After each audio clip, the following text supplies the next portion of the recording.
అందరికీ నమస్కారం। ఈరోజు ప్రెస్ మీట్ పెట్టడానికి కారణం ఏంటంటే 30 ఇయర్స్ ఇండస్ట్రీ అని చెప్పి అనంతపురం అర్బన్ మాజీ ఎమ్మెల్యే 4 సార్లు ఎంపీ అయ్యానని చెప్పారు। ఆయన గురించి కొంచెం మాట్లాడుకుందాం మనం ఈరోజు। కూటమి ప్రభుత్వం గురించి మాట్లాడే అర్హత అనంత వెంకటరామరెడ్డికి ఏముంది అని నేను సూటిగా ప్రశ్నిస్తున్నాను। ఎందుకు ఇలా అంటున్నానంటే 30 ఇయర్స్ ఇండస్ట్రీ అంటాడు। ఒక అనంతపూర్ వాసిగా అనంతపురం జిల్లా ఎమ్మెల్యేల గురించి, మంత్రుల గురించి, నాయకుల గురించి ఏదో మాట్లాడుతున్నాడు ఆయన। కూటమి ప్రభుత్వం గురించి, కూటమి ప్రభుత్వంలో గౌరవనీయులు నారా చంద్రబాబు నాయుడు గారు అయితేనేంటి, లోకేష్ గారు అయితేనేంటి, పవన్ కళ్యాణ్ గారు అయితేనేంటి, ప్రతి క్షణం కూడా ఆంధ్ర రాష్ట్ర బాధ్యతలు సీఎం గా తీసుకున్న రోజు నుంచి కూటమి ప్రభుత్వం అహర్నిశలు కష్టపడుతోంది। కంపెనీల్ని తీసుకురావాలి, యువతకి ఉద్యోగాలు కల్పించాలనే ఉద్దేశంతో ప్రతి నిత్యం అనునిత్యం ప్రజల్లో ఉంటూ మమేకమవుతూ వారికి ఎటువంటి సదుపాయాలని కల్పించాలనే ఉద్దేశంతో ప్రతి ఒక్కటి కూడా సమకూరుస్తోంది రాష్ట్ర ప్రజల కోసం। కానీ మీరు అనంత వెంకటరామరెడ్డి గారు ఏదో అభివృద్ధి చేశారు అని మాట్లాడుతున్నారు। సరే, అనంతపురం అర్బన్ ఎమ్మెల్యే దగ్గుబాటి వెంకటేశ్వర ప్రసాద్ గారు 16 నెలలు అయింది ఆయన అనంతపురం నియోజకవర్గంలో ఎమ్మెల్యేగా అయిన తర్వాత నుంచి అభివృద్ధి, అనంతపురంలో అభివృద్ధి చేయాలని ధ్యేయంతో ఆయన మొట్టమొదటిసారిగా, మీరైనా ఎప్పుడు గలం పార్లమెంట్లో అయినా అసెంబ్లీలో అయినా మీరు మాట్లాడారో లేదో తెలియదు కానీ, మా ఎమ్మెల్యే గారు మొట్టమొదటిసారిగా అసెంబ్లీ సమావేశాల్లో మొట్టమొదటిసారిగానే అండర్ గ్రౌండ్ డ్రైనేజ్ గురించి, డంపింగ్ యార్డ్ షిఫ్ట్ చేయడం గురించి ఆయన మాట్లాడారు అసెంబ్లీలో। ఒక అనంతపురంలో అభివృద్ధి చేయాలి అనే ఉద్దేశంతోనే ఆయన మాట్లాడారు।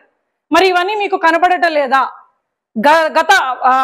మరి మీరు ఇంకోటి ఏంటంటే రైతుల గురించి మాట్లాడారు। అయ్యా అనంత వెంకటరామరెడ్డి గారు, దయచేసి ఒక విషయాన్ని తెలుసుకోండి।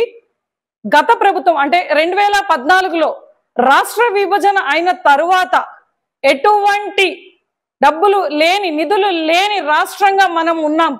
అలాంటి సిచ్యువేషన్ లో కూడా కియా మోటార్స్ ని తెచ్చిన ఘనత మా నాయకుడు చంద్రబాబు నాయుడు గారిది। ఆ తర్వాత మనకు రైతుల కోసం డ్రిప్ ఇరిగేషన్ సబ్సిడీని ఆయన కల్పించాడు। అలాంటి సిచ్యువేషన్ లో కూడా మరి మీ ప్రభుత్వం 2019లో వచ్చిన తర్వాత డ్రిప్ ఇరిగేషన్ సబ్సిడీని ఎందుకు తీసేశారు? ఇప్పుడు రైతుల పక్షపాతి, మేము రైతుల కోసం ఏం చేశారంటారు। సరే, మేము చేశాము, మరి మీరేం చేశారు? ఉన్న సబ్సిడీని ఎందుకు తీసేశారు? సూటిగా అడుగుతున్నాం। ఈ రోజు అనంతపురం జిల్లా అంటేనే హార్టికల్చర్ హబ్ గా ఈ రోజు తయారైంది।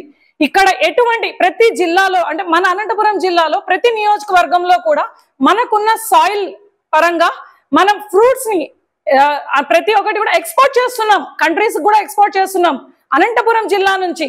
అలాంటి అనంతపురం జిల్లాకి కరువు సీమ, రాయలసీమ, అలాంటి దానికి హంద్రీ నీవ ద్వారా ఇక్కడున్న ప్రజలందరికీ కూడా, రైతులందరికీ కూడా నీటిని సరఫరా చేసిన ఘనత మా నాయకుడిది, మేము ఈరోజు గర్వంగా చెప్పుకుంటున్నాం। మరి మీరేం చేస్తున్నారు? ఇది రైతుల పక్షపాతి కాదా? ఆ రోజు ఎక్కడైనా కూడా తుఫాన్ గాని, వరదలు గాని వచ్చినప్పుడు ధాన్యం కూడా కొనుగోలు చేయలేక రైతులు ఇబ్బంది పడుతున్న సిచ్యువేషన్ లో కూడా మీరేం చేశారు? కానీ ఈ రోజు మా నాయకుడు ఎక్కడైనా, ఒక ఎగ్జాంపుల్ మొందా తుఫాన్, దాని గురించి ఇలా ఉంది, రాష్ట్రం ఇబ్బంది పడుతుందని ముందుగానే తెలుసుకొని వారం నుంచి అధికారులని అందరినీ కూడా అలర్ట్ చేసి ప్రజలందరినీ కూడా సురక్షిత ప్రాంతాలకు తరలించిన ఘనత మా నాయకుడిది। ఆయన నిద్రపోవడం లేదు। 75 ఏళ్ల వయస్సులో ఆయన ఎక్కడ మన ఆంధ్ర రాష్ట్రానికి కంపెనీలని తీసుకురావాలి, పెట్టుబడులు పెట్టాలి అనే ఉద్దేశంతో దేశ విదేశాలను తిరుగుతున్నాడు। ఒక పక్కన ఆయన ఐటీ మినిస్టర్ గా లోకేష్ బాబు గారు కూడా ప్రతి ఏరియాకు వెళ్ళి మాట్లాడి పెట్టుబడులు పెట్టండి, ఎగ్జాంపుల్ గూగుల్ హబ్, అంత పెద్ద సంస్థని మన ఆంధ్ర రాష్ట్రాన్ని తీసుకొస్తున్నారు। ఇలా వాళ్ళు ఎక్కడ ఆంధ్ర రాష్ట్రాన్ని అభివృద్ధి ధ్యేయంగా ప్రతి చోట కూడా పనిచేస్తున్నారు। వాళ్ళు నిద్రపోవడం లేదు। ఇప్పుడున్న ఎమ్మెల్యేలు, మినిస్టర్లు, ఎంపీలు, నాయకుల్ని కూడా నిద్రపోనియడం లేదయ్యా। ప్రతి చోట మేము పని చేస్తున్నాం, అలాగా సురక్షిత ప్రాంతాలకి తరలించారు। మరి ఇవన్నీ మీకు కనపడటలేదా? ఒకసారి అనంతపూర్ వాసిగా నేను కూడా ఒక సూటిగా ప్రశ్న అడుగుతున్నాను। 2022 ఆ టైంలో మన అనంతపురానికి కూడా వరదలు అంటే పెద్ద వరదలు కూడా కాదు, ఒక తుఫాన్ వచ్చింది। అలాంటి సిచ్యువేషన్ లో లోతట్టు ప్రాంతాలు అనంతపురంలో జలమయమయ్యాయి మొత్తం ప్రాంతాలన్నీ కూడా। మరి ఆ రోజు మీరే గవర్నమెంట్ లో ఉన్నారు కదా, మరి ఏం చేశారు ప్రజల కోసం? ఆ రోజు ప్రతిపక్షంలో ఉన్నప్పుడు కూడా మా నాయకుడు మాకు ఒక క్రమశిక్షణ అవలంబించారు। ఆయన పద్ధతి ఒకటే చెప్పాడు, అమ్మ మనం నిత్యం ప్రజల్లో ఉండాలి, వాళ్ళకు సేవ చేయాలి అని. మేము అనంతపురం మేము అందరం వెళ్ళాము, మహిళలు అందరము వెళ్ళాము. ఆ రోజు టీడీపీ పార్టీ తరఫున అందరము వెళ్ళాము. అక్కడ ఉన్న వాళ్ళని సురక్షిత ప్రాంతాలని తరలించాము. వాళ్ళకు ఫుడ్ అయితేనేమి ఇవన్నీ కూడా మేము సప్లై చేశాం. మరి మీ గవర్నమెంట్ ఉన్నప్పుడు కూడా మీరు చేయలేకపోయారు. మరి ఏం మాట్లాడారండి అనంత వెంకటరామరెడ్డి గారు? మీరు రేషన్ బియ్యం గురించి, కల్తీ మద్యం గురించి, రేషన్ దందా చేసిండేది మీరు, భూదందాలు చేసి దాని నుంచి స్వలాభాలు పొందిండేది మీరు. ఎక్కడైనా చెప్తారు. ఆంధ్ర రాష్ట్రంలో ఉన్న నిధులన్నీ నిర్వీర్యం చేశాడు మీ సీఎం గారు, అప్పటి సీఎం గారు జగన్మోహన్ రెడ్డి. ఆయనతో పాటు ఆయన కో బ్యాచ్ అంతా కూడా, పేటిఎం బ్యాచ్ అందరూ కూడా ఇదే చేశారు. నాశనం చేశారు, సర్వనాశనం చేశారు ఆంధ్ర రాష్ట్రాన్ని. ఒక రాజధానిని కూడా నిర్మించలేకపోయారు. మీరు అమ్ముకుంటున్నారు రేషన్ బియ్యం. మా అనంతపురంలో ఎటువంటి జరగడం లేదు. ఇప్పుడున్న ఎమ్మెల్యే గారు ప్రతి ఒక్కటి కూడా ఆయన చొరవతో ప్రతి ఒక్కటి కూడా ఆయన దగ్గరుండి చూసుకొని ముందుకెళ్తున్నారు అభివృద్ధి వైపు. దయచేసి మీరు గుర్తించుకోవాలి, భూదందాలు మీకు అలవాటు కానీ మాకు కాదు. మా నాయకుడు ఎలాగుంటాడంటే ఆయన కష్టపడతాడు, ప్రజల కోసం అనునిత్యం పని చేస్తాడు. కల్తీ మద్యం మిమ్మల్ని అడుగుతున్నాము, మీ కల్తీ మద్యం తాగి ఆ రోజు మీ జగన్మోహన్ రెడ్డి గారు ఒక ఛాన్స్ అని గద్దెనెక్కారు. ఆ రోజు ఏం చెప్పాడు? మద్యం షాపులన్నీ మేము మూసేస్తామన్నాడు. కానీ ఎక్స్ట్రా షాపులు పెట్టి అది కూడా కల్తీ మద్యం, జే బ్రాండ్లని, మీ సొంత బ్రాండ్లని మీరు పెట్టారు ప్రతి చోట మద్యం షాపులలో, దుకాణాల్లో. ఆ కల్తీ మద్యాన్ని తాగి ఎంతో మంది చనిపోయారు, ఎంతో మంది మహిళల మాంగళ్యాన్ని తెంపారు. ఇవన్నీ మీకు కనబడటం లేదా? కానీ మా నాయకుడు వచ్చిన వెంటనే ముందున్న బ్రాండ్స్ అన్ని, జే బ్రాండ్స్ ని తీసేసి కంపెనీస్ ఉన్న బ్రాండ్స్ అన్ని కూడా మళ్ళీ ఈయన స్టార్ట్ చేశారు మద్యం దుకాణాల్లో. ఇవి కనబడటం లేదా? మీలాగా మేము కల్తీ మద్యాన్ని ఏం సరఫరా చేయలేదే. మీ వాళ్ళు ఇంకా కొంతమంది అలాగే ఈ రోజు మార్నింగ్ కూడా ఆయన కల్తీ మద్యం కేసులోనే జోగి రమేష్ గారు కూడా అరెస్ట్ అయ్యారు. ఇవన్నీ మీకు కనబడటం లేదా? మీ నాయకులు చేస్తున్న తప్పులు కనబడటం లేదా? ఇంకోటి ఏమంటున్నారు మీరు? ఇంకోటి కూడా గుర్తించుకోవాలి, మీ ప్రభుత్వం ఉన్నప్పుడు ఒక్కసారైనా మీ నాయకుడు ప్రజల చెంతన చేరాడా? ఎక్కడికి రావాలన్నా పరదాలు కట్టుకుని వెళ్తుండే. కానీ మా నాయకుడు అలా లేరే.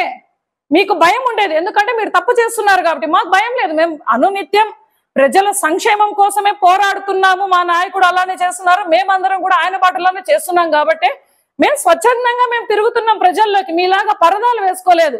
ఒక ప్రెస్ మీట్లు పెట్టాలన్నా ఇబ్బంది పెట్టేవాళ్ళు. నేనే ఒక సాక్ష్యం, ఒక అనంతపురంలో నివసిస్తున్నాను, ఒక మహిళనే కూడా చూడకుండా నేను ఒక ప్రెస్ మీట్ నిర్వహించినందుకు నా పైన కేసులను బనాయించి ఇంటి మీద పోలీసులు దాడులు పంపించారు.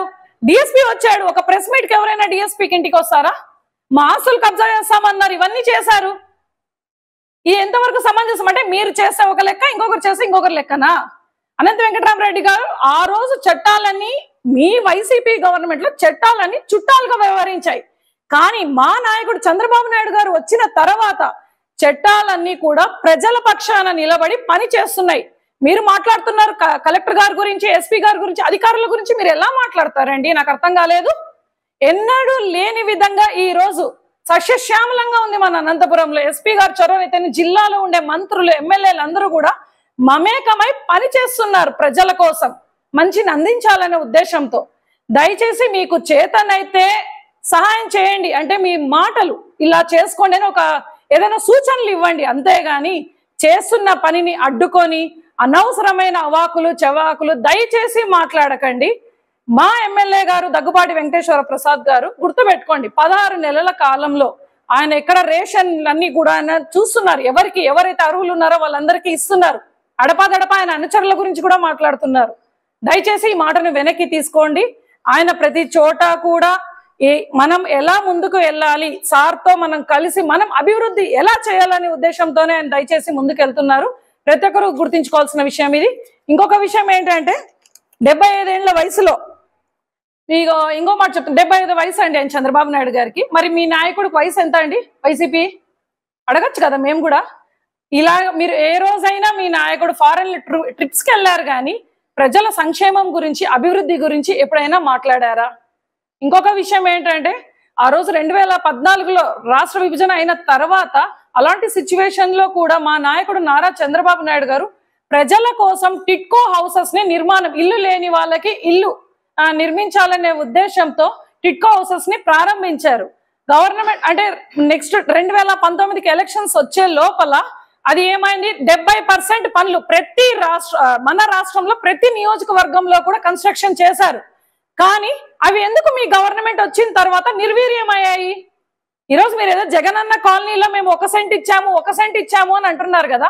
ఎంతమంది ఇల్లు ఎంతమంది వెళ్ళి చేరారు? ఎంతమందికి అర్హులు ఉన్నాయి దాంట్లో?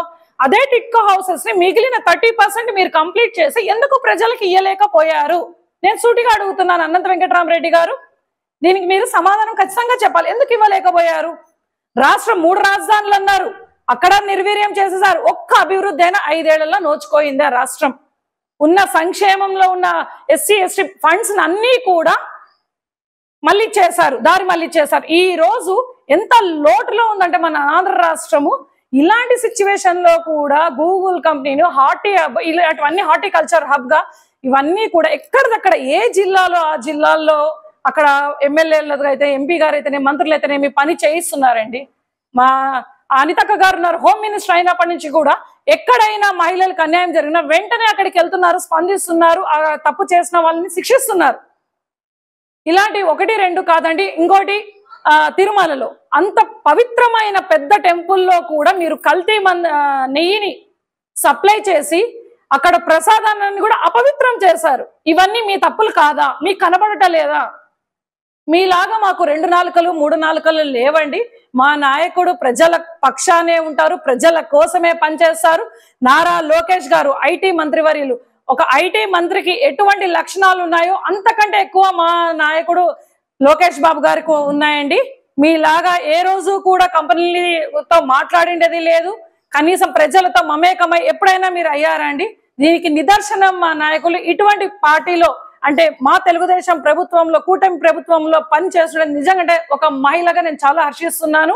ఆ రోజు ఎన్ని కేసులు పెట్టినా కూడా దేనికి వెనకాడకుండా నిలబడి ఈరోజు పార్టీ కోసం కష్టపడతాము. తెలుగుదేశం కార్యకర్తలు అంటే అంత ఆషామాషిగా ఉండరండి. దయచేసి మీరు మాట్లాడుతున్న మాటలు కూటమి ప్రభుత్వం గురించి, మా నాయకుడు ఎమ్మెల్యే గారి గురించి మాట్లాడడం చాలా తప్పు. మీ మాటల్ని మీరు వెనక్కి తీసుకోవాల్సిందిగా తెలియజేస్తున్నాం. లేని పక్షాన నాయకుల వరకు కాదండి, ప్రజలే మీకు తగిన బుద్ధి చెప్తారని తెలియజేస్తున్నాను. Thank you.